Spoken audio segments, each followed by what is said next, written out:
official that Jose Alvarado is set to return to the Philadelphia Phillies after Phillies president of baseball operations Dave Dombrowski was non-committal following his postseason press conference. The hefty lefty is set to return and back in a Phillies uniform next year. I'm going to break down what this means for the entirety of the Phillies bullpen, what his role could look like next year without a suspension on the season, we hope, and everything else that it has to do with this Phillies team. So before I dive right into things here, do want to remind you guys as always to make sure you are hitting that subscribe button. That at this point in time, 77.2% of you guys watching these videos have not subscribed to us here at Phillies Digest just yet. We got a ton of off-season content in the works right now that I cannot wait to get into and break down. And at the top of the list today, it is the news coming from the Philadelphia Phillies themselves that the Phillies have exercised the club option on left-handed pitcher Jose Alvarado for the 2026 season. Now, to give the exact dollars here, that they exercised the $9 million club option. This is not a huge surprise to me here. This is something I think we all sort of assumed. And even with Dave Dombrowski, while he would not commit to that directly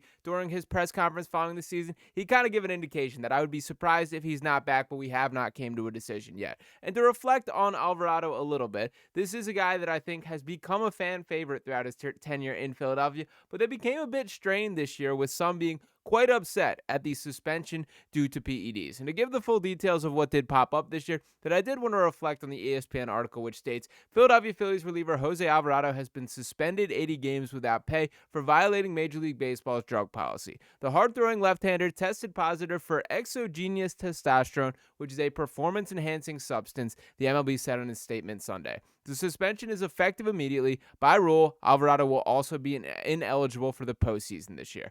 Phillies president of baseball operations Dave Dombrowski said that the positive test was caused by a weight loss drug Alvarado took during the offseason. Dombrowski said Alvarado accepted the suspension and did not appeal. Now, that is the stance that he has sort of spit out on this, that it was a weight loss drug. To give him credit, he certainly looked thinner when he did arrive at training or at spring training this year.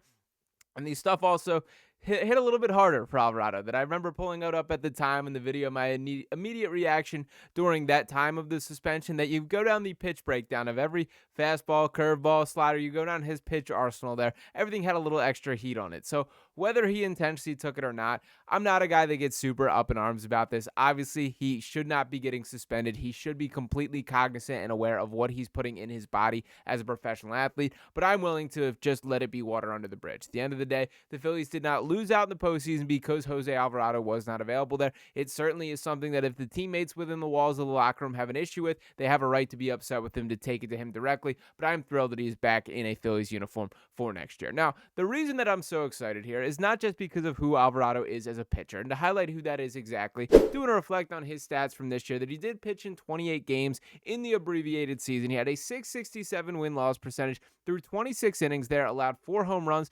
27 hits, and struck out 32, a 3.81 ERA, a 1.308 whip there. Not the best season of Alvarado's career by any means, and certainly tied to the fact that it was interrupted, that he did not get in the flow of things, that he was playing some really good baseball in the first portion of the season before that injury. And we know that Alvarado is a guy that has his ups and downs, that even as he returns, and I get excited for this, we are going to have to brace for the nights where he simply cannot find the strike zone, because that's a part of the equation. But I love the heat that he throws, and he's a weapon to be counted on. Now, to take a peek at his stats overall throughout his duration of his Phillies tenure, let's not forget that this is a guy that started his career with the Tampa Bay Rays, was really a reclamation project that the Phillies did bring in, and one of the better moves of this era of Phillies baseball. This was a guy that you got essentially for free, for giving up very little to bring him to Philadelphia, and he has performed like a borderline all-star level reliever. Now, to acknowledge some of his best years here, that he really started to arrive on the scene with his best season being in 2023 here, and you can see a 1.7 ERA there. That is absurd stuff there. Across 42 games that he pitched 41.1 innings there,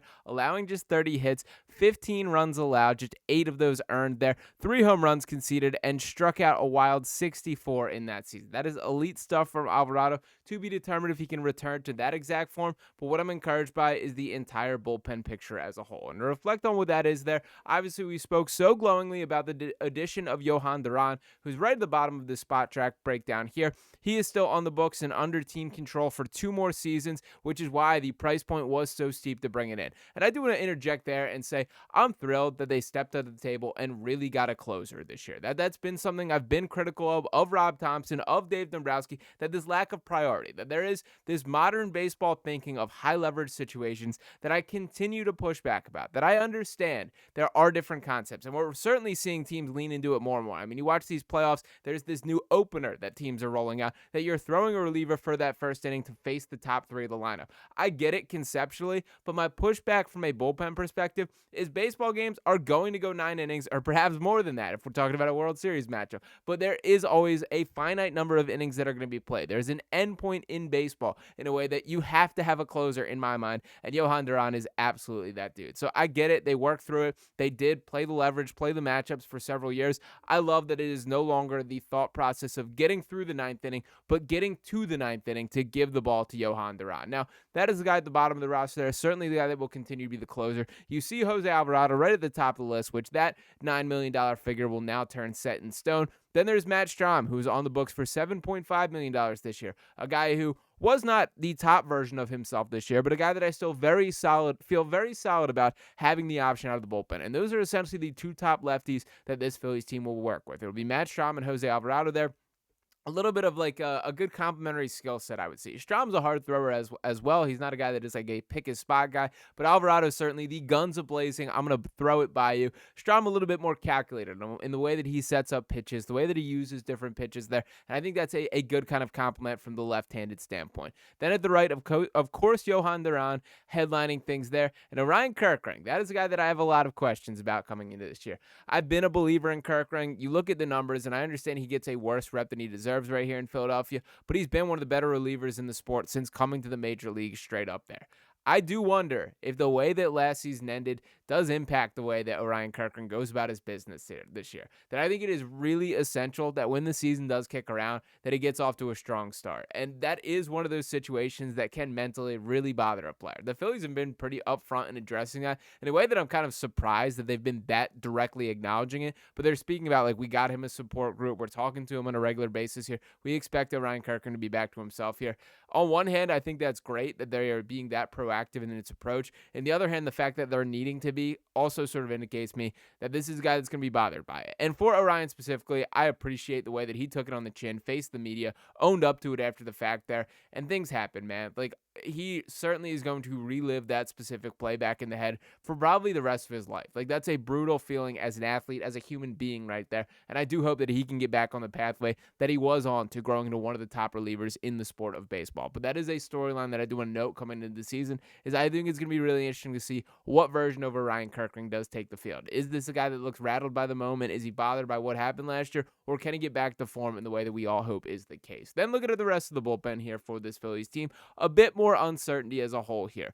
Michael Mercado, Daniel Robert, Max Lazar, who's the guy that I'm probably the highest on out of this group here. Seth Johnson also showed some flashes, and don't want to forget about Tanner Banks, who I do think is rock solid there. That is a guy I think is you can count on there. I really think there are 5 names that you can count on absolutely out of this list, that being Alvarado, that being Strahm, that being Tanner Banks, Orion Kerkering, and Johan Duran there.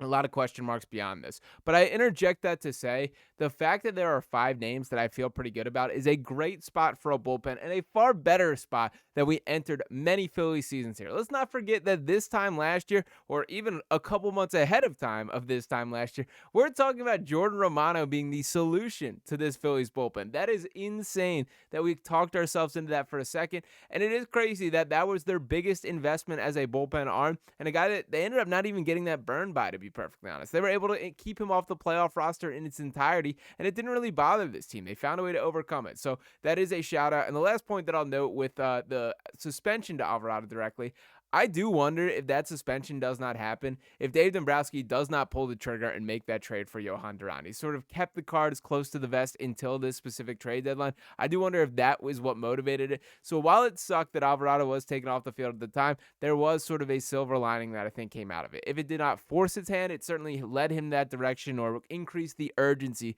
to make the deal there. So shout out to every part of this Phillies bullpen, and hopefully we're back for an even better season next year. They certainly were not the problem or the issue or the reason that this team got eliminated from the postseason. It comes back to the bats there. Now, that is a problem that still needs to be addressed, and we're going to talk plenty more about that right here on Phillies Digest. So make sure you're keeping tabs with us right here on the channel. The best way by doing so is by smashing that subscribe button below. Once again, only 22.8% of you guys watching these videos have subscribed to the channel just yet. We got a lot of big plans for this offseason, and I do think it is going to be a busy one in the Phillies world. So the best way to keep up is by hitting that subscribe button below, dropping a like on this video here, and I'll be back talking with you next time. Peace.